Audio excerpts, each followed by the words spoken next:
नमस्कार, स्वागत है आपका दिल्ली एनसीआर दिन भर में आपके साथ। मैं हूं मुकेश गुप्ता। ये बुलेटिन की शुरुआत करते हैं। सबसे पहले एक नजर डाल लेते हैं अभी तक की कुछ खास खबरों पर। सीएम केजरीवाल ने बताया ओमिक्रॉन के खतरे से कैसे निपटेगी दिल्ली सरकार। स्कूल खोलने और लॉकडाउन लगाने जैसे सवालों के भी दिए जवाब। सिंघू बॉर्डर पर आवाजाही अभी भी बंद। पक्के टेंट और दीवारों के मलबे की चल रही है सफाई। साल भर बाद दुकानें खुलने पर स्थानीय दुकानदारों ने जताई खुशी।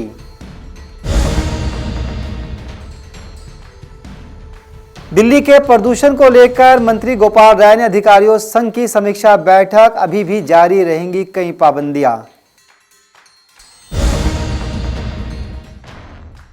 दिल्ली पुलिस ने लॉन्च की उन्नति वेबसाइट। युवाओं को मिलेगा कौशल और रोजगार। दिल्ली में परीक्षा देकर बाहर निकले छात्रों पर चाकू से ताबड़तोड़ हमला, हालत गंभीर। अब खबरें विस्तार से। दक्षिण अफ्रीका से निकले कोरोना के नए वेरिएंट ओमिक्रॉन के खतरे को लेकर पूरी दुनिया में इन दिनों कई खबरें चल रही है। आपको बता दें कि इन खबरों के चलते ही देश में भी तमाम तरह के इंतजामातों की समीक्षा की जा रही है। दिल्ली के मुख्यमंत्री अरविंद केजरीवाल ने एक प्रेस कॉन्फ्रेंस के दौरान कहा कि दिल्ली सरकार ओमिक्रॉन के खतरे से निपटने के लिए पूरी तरह से तैयार है। इतना ही नहीं, मुख्यमंत्री अरविंद केजरीवाल ने स्कूल खुलने और दिल्ली में लॉकडाउन की स्थिति को लेकर भी कुछ बातें सामने रखी है। आपको सुनाते हैं सीएम अरविंद केजरीवाल ने आने वाले संभावित खतरे को लेकर क्या कुछ कहा। सरकार की पूरी तरह से तैयारी है। मैंने पहले भी कई बार मैं रिव्यू मीटिंग्स ले चुका हूँ, बेड्स को देखते हुए, ऑक्सीजन की सप्लाई देखते हुए, दवाइयाँ, सब चीज़ की तैयारी है। हम नहीं चाहते कि दिल्ली में ओमिक्रॉन की आफत आए, लेकिन अगर आती है तो हम तैयार हैं। दिल्ली सरकार तैयार भी लगा रहे हैं, तो क्या दिल्ली की कुछ अगर जरूरत पड़ेगी तो लगाएंगे। अभी फिलहाल जरूरत नहीं है। हम एक्सपर्ट्स के लगातार टच में हैं। अगर किसी भी किस्म की पाबंदी लगानी होगी दिल्ली के लोगों की सुरक्षा के लिए, उनके स्वास्थ्य के लिए, तो हम जरूर लगाएंगे। दो बड़े त्योहार आ रहे हैं इस वक्त, क्रिसमस और नया साल, दोनों पर ही बहुत ज्यादा रश रहता है। ऐसे में कोई व्यवस्था की जाएगी किसी तरीके से, किस तरीके से रश ना हो, स्थिति काबू में रहे? वो भी करेंगे कि रश ना हो, वो स्थिति काबू में रहे। और एक्सपर्ट्स से हम बात करके ये निर्णय लेंगे। अगर किसी भी किस्म के कोई रिस्ट्रिक्शंस वगैरह अगर थोड़े बहुत लगाने की जरूरत है तो एक्सपर्ट से बात करके हम उस बारे में निर्णय लेंगे। खोलने का कोई भी विचार है क्या, जो पोल्यूशन की वजह से बंद किया गया? अभी तो जैसे एयर क्वालिटी कमीशन है, उनसे भी बात करेंगे। और अभी तो विंटर वेकेशन भी आ रहा है, तो मुझे लगता है उसके बाद ही अगर कुछ निर्णय होगा तो होगा। किसानों की घर वापसी से दिल्ली के बॉर्डर्स पर अपनी दुकानें चलाने वाले दुकानदार अब खुश नजर आ रहे हैं। आपको बता दें कि दिल्ली के कई बॉर्डर्स पर एक साल से ज़्यादा समय से कई दुकानदारों की दुकानें बंद थी और अब किसानों की घर वापसी के बाद इन दुकानदारों के चेहरे पर खुशी साफ नजर आ रही है। आइए देखते हैं खास रिपोर्ट। प्रधानमंत्री नरेंद्र मोदी के कृषि कानूनों की वापसी के ऐलान और किसानों की सभी मांगे मानी जाने के बाद अब किसानों ने एक साल से अपना डेरा बनाए हुए सिंघू बॉर्डर से हटना शुरू कर दिया है। हालांकि किसान आंदोलन खत्म होते ही लोगों को उम्मीद थी कि रास्ते खुल जाएंगे और उन्हें राहत मिलेगी, लेकिन सिंघू बॉर्डर पर किसानों ने हटना तो शुरू कर दिया, पर टेंट और वहां पर पक्के टीन शेड और जो ईंटों से बनाई दीवारें थी, वो मलबा अभी भी पूरी तरह से नहीं हटाया गया है, जिसकी वजह से अभी भी लोगों को आने जाने में दिक्कतों का सामना करना पड़ रहा है। सर, यहाँ पे बहुत ज़्यादा परेशानी थी। आज हमें थोड़ा शांति मिली है, क्योंकि सारी सड़कें, गांव की गलियाँ, सब कुछ, कारोबार सब कुछ बंद हो चुका था हमारा। अब सरकार ने इनकी मांगे मान लिया। अभी कम से कम 10 दिन तो और लगेंगे हमें काम धंधा चालू करने में। तो यहाँ पे जो जैसे जो दुकानदार थे, जिनका रोजगार चलता था डेली वेजेस के हिसाब से, हाँ जी, उनको अब थोड़ा सा निजात मिलेगी? हाँ सर, मिलेगी, क्योंकि 2 साल से काम दुकानें बंद थी। हाँ। पहले लोग वो कोरोना हो चुका था, अब ये हो चुका था, फिर इनका किराया को कहाँ से घर से भरते, कहाँ से देते हम? सरकार ने तो कुछ किया नहीं हमारे लिए, इसलिए हमने ये वो हुआ है सब कुछ। अभी पूरी तरह से रास्ता खुला नहीं है ना। अच्छा। हाँ, अभी पूरी तरह से रास्ता खुला नहीं है, पूरा क्लोज है। अभी बैरिकेड लगाए हुए हैं।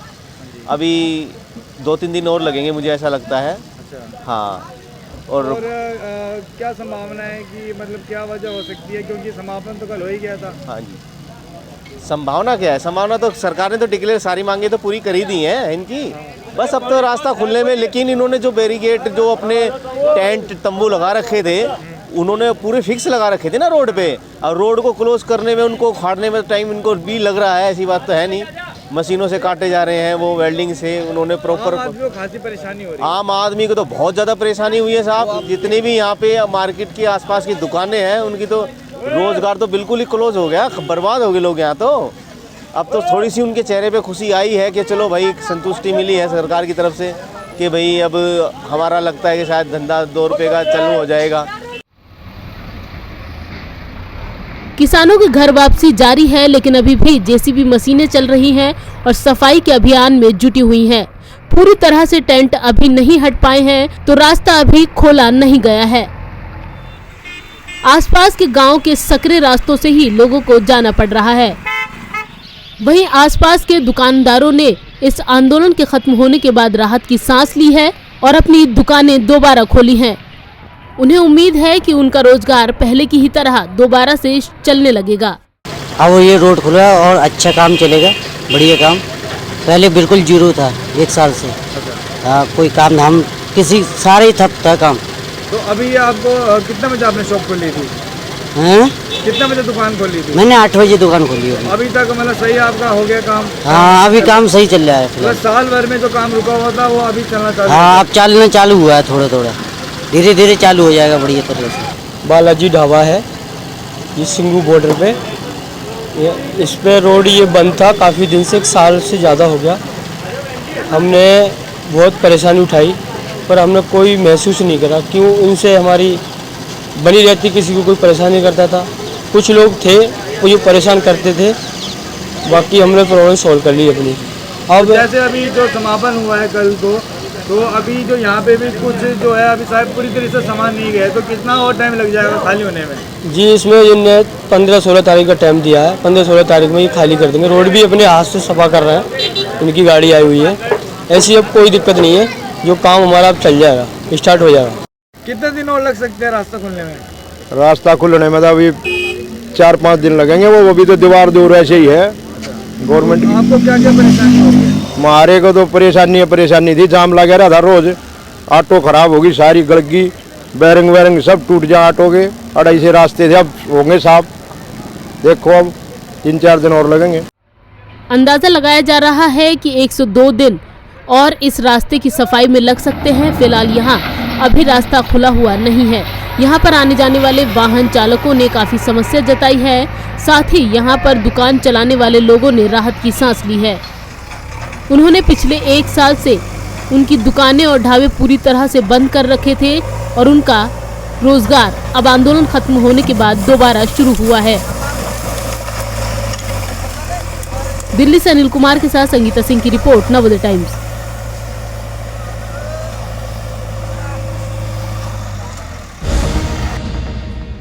दिल्ली में एयर क्वालिटी को लेकर दिल्ली के पर्यावरण मंत्री गोपाल राय ने अधिकारियों के साथ एक समीक्षा बैठक की। इस बैठक के बाद गोपाल राय ने कहा कि दिल्ली में फिलहाल जिन चीज़ों पर प्रतिबंध लगाया गया है वो प्रतिबंध अभी भी जारी रहेगा। इतना ही नहीं, एयर क्वालिटी को लेकर उन्होंने एक स्टेटस रिपोर्ट भेजने की बात भी कही है। आपको सुनाते हैं बैठक के बाद पत्रकारों से बातचीत के दौरान पर्यावरण मंत्री गोपाल राय ने दिल्ली में बढ़ते प्रदूषण को लेकर और क्या कुछ कहा। परिस्थितियों को देखते हुए आज बैठक में हमने कई महत्वपूर्ण निर्णय लिए हैं। पहला, दिल्ली के अंदर जो इमरजेंसी मेजर्स लिए गए, जिसमें स्कूल, कॉलेज, इंस्टीट्यूट्स, लाइब्रेरियों को बंद किया गया है। सुप्रीम कोर्ट के निर्देशानुसार आज ये निर्णय लिया गया है कि commission for air quality management, जिसको छूट देने के लिए सुप्रीम कोर्ट ने एथराइज किया है, स्कूलों को लेकर के शिक्षा विभाग की तरफ से एनवायरमेंट डिपार्टमेंट को एप्लीकेशन मिली है, जिसमें 2 प्रस्ताव हैं। पहला कि 6ठी क्लास से ऊपर के जो बच्चे हैं उनके कॉलेज को, इंस्टीट्यूट्स को, कोचिंग सेंटर्स को इमीडिएट खोला जाए और जो प्राइमरी से 5वीं क्लास के बच्चे हैं 20 तारीख से प्राइमरी स्कूल्स के बच्चों को भी पढ़ने के लिए स्कूल खोला जाए। तो ये प्रस्ताव शिक्षा विभाग की तरफ से आज आया है। इसे हम सुप्रीम कोर्ट के निर्देशानुसार सेंट्रल कमीशन को भेज रहे हैं, जिसके निर्णय के बाद फिर हम स्कूल को खोलने का डायरेक्शन जारी करेंगे। दूसरा, दिल्ली के अंदर जो ट्रकों का बैन है वो अभी जारी रहेगा। अगर कोई एसेंशियल सर्विस जो वो छोड़ करके जो ट्रकों का बैन है उसको हम अभी जारी रखेंगे। दिल्ली के अंदर जो कंस्ट्रक्शन और डिमोलिशन पे बैन है, इसके लिए कई एजेंसियों ने मौखिक तौर पर आज हमें रिक्वेस्ट किया है। उनको ये डायरेक्शन दिया गया है सभी एजेंसियों को कि वो रिटन में हमें एप्लीकेशन दें और साथ ही साथ एयर क्वालिटी मैनेजमेंट कमीशंस को भी एप्लीकेशंस दें, जिसके आधार पर, उस एप्लीकेशंस के आधार पर फिर फर्दर विचार किया जाएगा, जिसके लिए 16 तारीख को 12 बजे दोबारा मीटिंग कॉल की गई है। तो कंस्ट्रक्शन डिमोलिशन में इन एजेंसियों के एप्लीकेशन रिटन में आने के बाद फिर इस पर विचार किया जाएगा और फिर एयर क्वालिटी मैनेजमेंट कमीशन को उसको हम भेजेंगे। दिल्ली के अंदर जो डस्ट कंट्रोल के लिए वाटर स्प्रिंकलिंग का जो अभियान है वो अभी जारी रहेगा। सभी डिपार्टमेंट्स को, एमसीडीज को, पीडब्ल्यूडी को, फायर ब्रिगेड को ये डायरेक्शन जारी किया गया है कि फर्दर ऑर्डर तक ये अभियान को जारी रखेंगे। दिल्ली के अंदर अभी तक जो अभियान चल रहा है उसमें एंटी डस्ट कैंपेन के तहत जो सभी साइटों का विजिट किया जा रहा है उसमें अभी तक 6,953 साइटों का दिल्ली की टीमों ने विजिट किया है, जिसमें 597 को नोटिस दिया गया है और 1,65,00,000 का जुर्माना अभी तक लगाया गया है। उसी तरह से जो ये कैंपेन जारी रहेगा, एंटी ओपन बर्निंग कैंपेन वो भी चालू रहेगा। अभी तक 16,580 साइटों का विजिट किया गया है, इंस्पेक्शन किया गया है, जिसमें 2,490 जगहों पर नोटिस जारी की गई है और लगभग 46,96,000 जो है चालान अभी तक किया गया है। अभी तक जो दिल्ली के अंदर जो ये कैंपेन चल रहा है इसमें ग्रीन दिल्ली ऐप के तहत अभी तक अक्टूबर से और अब तक जो है 6,975 कंप्लेंट जो है अभी तक आई हैं, जिनमें से 5,686 जो कंप्लेंट है यानी 81% का निपटारा अभी तक किया जा चुका है। अभी तक जो सबसे ज्यादा कंप्लेंट आई हैं ग्रीन दिल्ली ऐप पर वो साउथ दिल्ली जो म्युनिसिपल कॉरपोरेशन है वहां से आई हैं। साथ ही साथ जो पीयूसी चेकिंग का अभियान है वो कंटिन्यूअस जारी रहेगा दिल्ली के अंदर।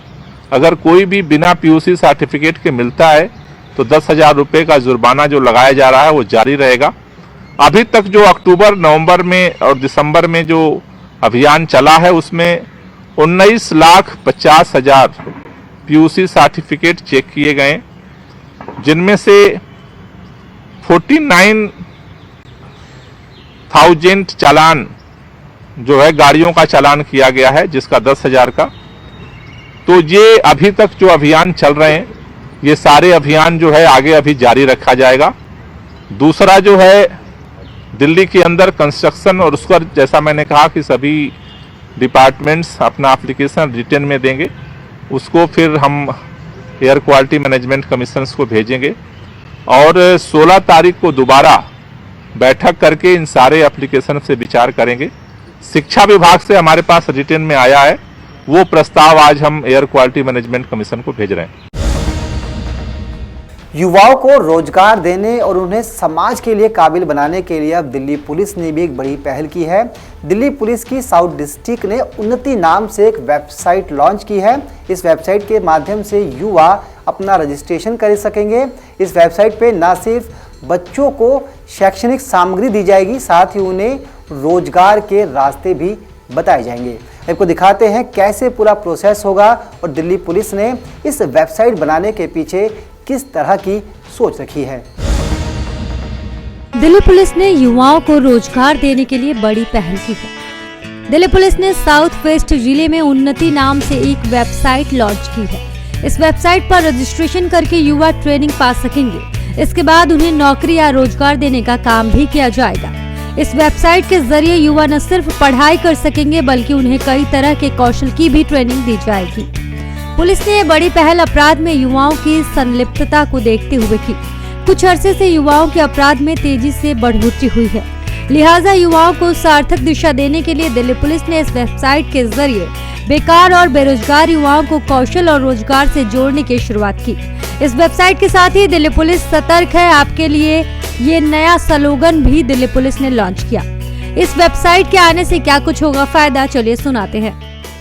पुलिस का एक बहुत ज़रूरी काम है प्रिवेंशन ऑफ क्राइम। उसको पूरा करने के लिए हम ये programme as community policing initiative चलाते हैं और इसमें पब्लिक को भी जोड़ते हैं, public private partnership.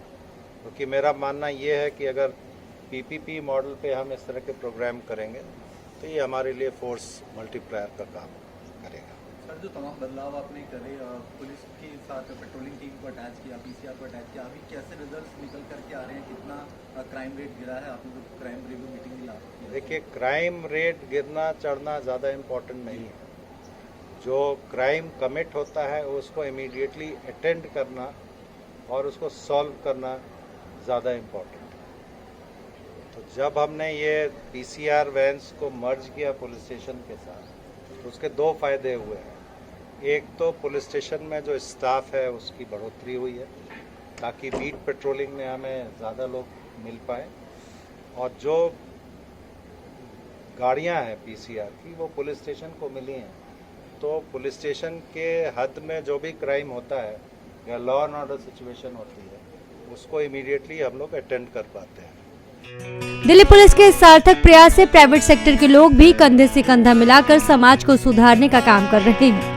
Delhi police आज के दौर में समाज को सुधारने के लिए कई कार्य कर रही है। ऐसे में दिल्ली पुलिस के द्वारा मिले जाने वाला प्रोत्साहन पुलिस के लिए ऊर्जा का काम करता है। इसके साथ ही जो लोग दिल्ली पुलिस की मदद से आज अपने पैरों पर खड़े हैं, वो लोग एक बार फिर उससे बोल रहे हैं कि दिल्ली पुलिस है दिल की पुलिस। दिल्ली से नवोदय टाइम्स के लिए विजय कुमार की रिपोर्ट।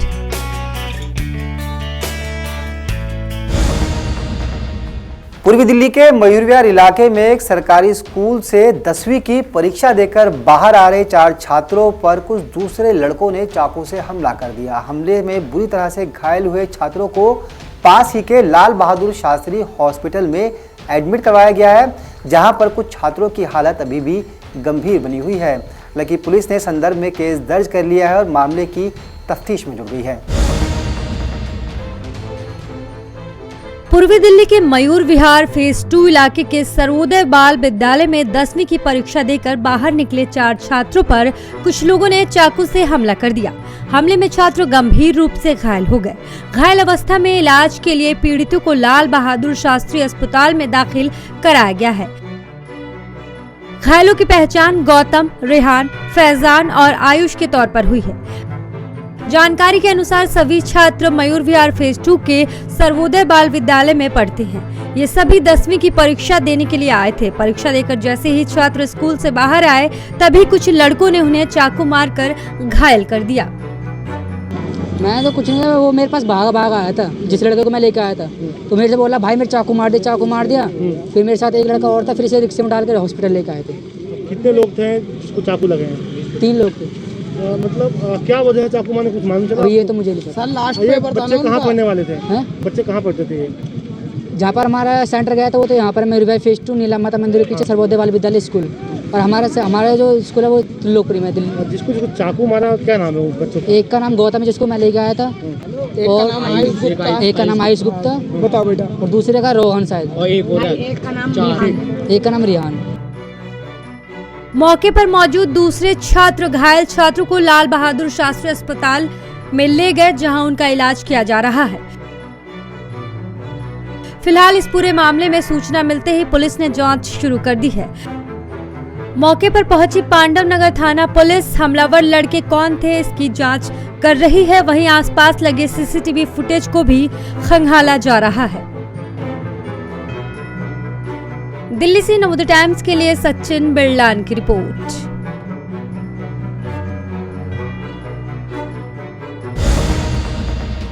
तो दिल्ली एनसीआर दिन भर के इस बुलेटिन में फिलहाल के लिए इतना ही। मुझे दीजिए इजाजत, नमस्कार।